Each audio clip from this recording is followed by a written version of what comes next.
What's going on, everybody? It's your boy Fulltime MMA, and we are here today to break down a historic heavyweight main event as well as the rest of the main card.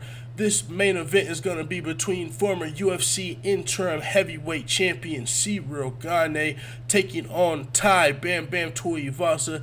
It's going to be a historic heavyweight showdown as this is the UFC's first event in Paris, France since MMA was legalized in 2020.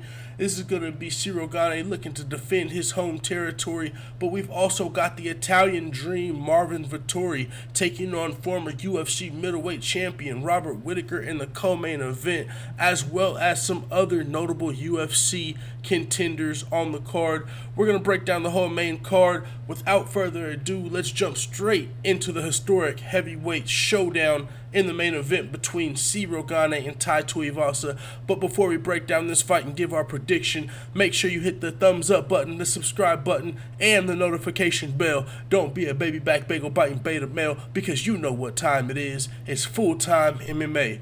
That's right, Ciryl Gane is 10-1 in his professional career. He was undefeated leading up to his title shot, his most recent performance against Francis Ngannou, where he fought to a decision, but it was not enough. He earned his first loss, but his only loss in his career has came to current UFC champion Francis Ngannou. Meanwhile, Tai Tuivasa is coming off of a TKO performance over former UFC heavyweight title challenger Derrick Lewis. But this will still be Tai Tuivasa's toughest test to date, as Derrick Lewis is a former title challenger, but Ciryl Gane is a former champion, former interim champion, and his only loss has came to the best in the world.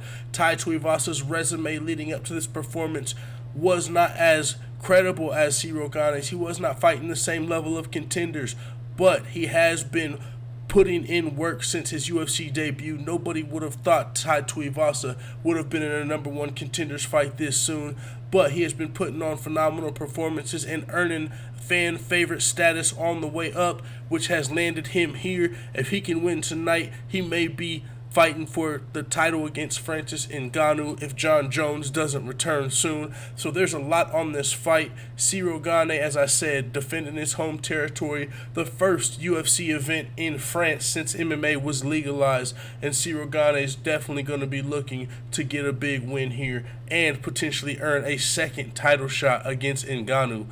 With that being said, I'm going to be taking Ciryl Gane to win this fight. He has fought and beat much higher level competition throughout his UFC career, and he should be the superior striker in a matchup that's most likely going to be contested on the feet. He's got impressive wins over former champion Junior Dos Santos and other impressive wins over guys like Jared Rosenstruck, Alexander Volkov, and Derrick Lewis. I'm taking Ciryl Gane, but if Tai Tuivasa can win, it would not be the first time he has upset one of my predictions against Tai Tuivasa, and I'm rooting for him. He's a fan favorite, and I would love to see him get a huge win here, earn a title shot, and hit a shoey in the main event of a historic heavyweight showdown. So it's a win-win no matter what, but I'm leaning towards Ciryl Gane to get the W. Moving on to the co-main event, we've got Robert Whittaker taking on Marvin Vettori. Robert Whittaker is coming off a unanimous decision loss to current middleweight champ Israel Adesanya, which snapped his 3-fight winning streak over guys like Darren Till, Jared Cannonier, and Kelvin Gastelum. Marvin Vettori is coming off his most impressive win of his UFC career, a unanimous decision win over Paulo Costa, which was his first fight since losing his title shot to Israel Adesanya. And this fight is extremely tough for me to pick against the Reaper Robert Whittaker, but I'm leaning towards Marvin Vettori to win this fight. It's really tough to call, but I think Marvin Vettori wins a grappling-heavy unanimous decision.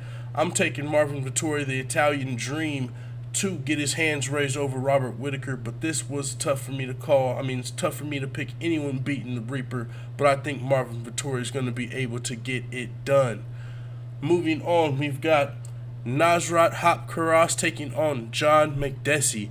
Haqparast is 5-4 in the UFC. He's currently riding a 2-fight losing streak to respectable opponents Dan Hooker and Bobby Green.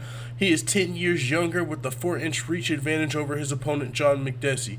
Mcdessey is 4-1 in his last 5 UFC fights, all 5 going to decision, with his only loss coming to Francisco Trinaldo. He fights about 1 time per year, and he's coming off of a split decision win over UFC debutante Ignacio Carabantes.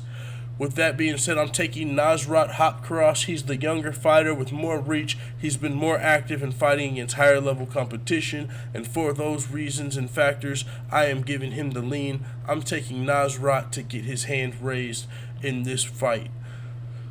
Next, we have Tylor Lapilus. He's going to be a hometown kid taking on Khalid Taha. Tylor Lapilus is returning to the UFC on a 5-fight winning streak, including a unanimous decision victory over former UFC flyweight title challenger Wilson Hayes. He's fighting out of Paris, France. He was 3-1 in his original stint with the UFC. He'll have a 4-inch reach advantage in this fight over his opponent Khalid Taha.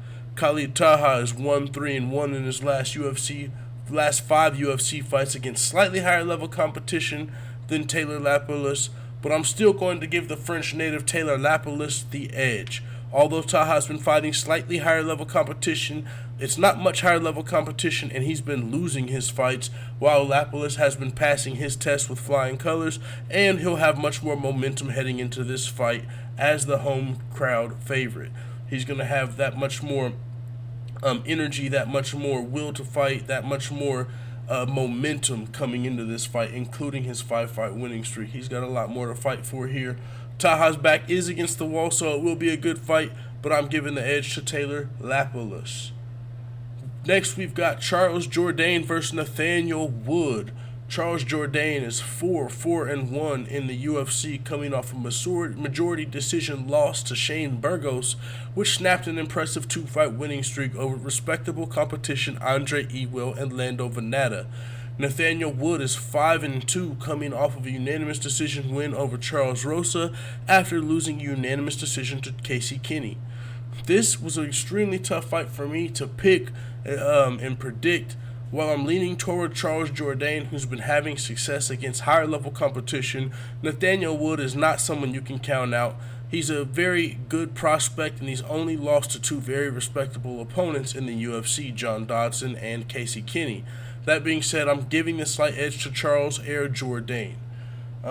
Last fight of the main 6-fight main card is going to be between Alessio Di Chirico taking on Roman Kopylov. Alessio Di Chirico is 4-5 in the UFC and 1-4 in his last 5 fights. His only win in that time was a first-round KO over Joaquin Buckley. With that being said, Roman Kopylov is 0-2 in the UFC since coming over from Fight Nights Global back in 2018. I'm giving the edge to Di Chirico. He's been fighting against and beating higher level competition throughout his career. Both of these guys have been very underwhelming in the last 4 years and are probably fighting for their spot in the promotion. So this fight, not a lot on it. Well, if you're these guys, you're probably fighting for your spot in the UFC. But these are 2 guys that are really not fighting for a lot other than that. They're probably not ever going to be contenders. But I think Alex Di Chirico will have the home crowd on his side as well as strength of schedule. So I'm going to give the edge to Di Chirico. And that's going to be my predictions and breakdown for UFC Fight Night Gane versus Tuivasa. Going to be a great card, a historic card, as I said, with heavyweight title implications and middleweight title implications taking place. So with that being said, make sure you tune in, leave your comments, leave your predictions in the comments. It is what it is, man. Let the full-time family know what you think. I'm out.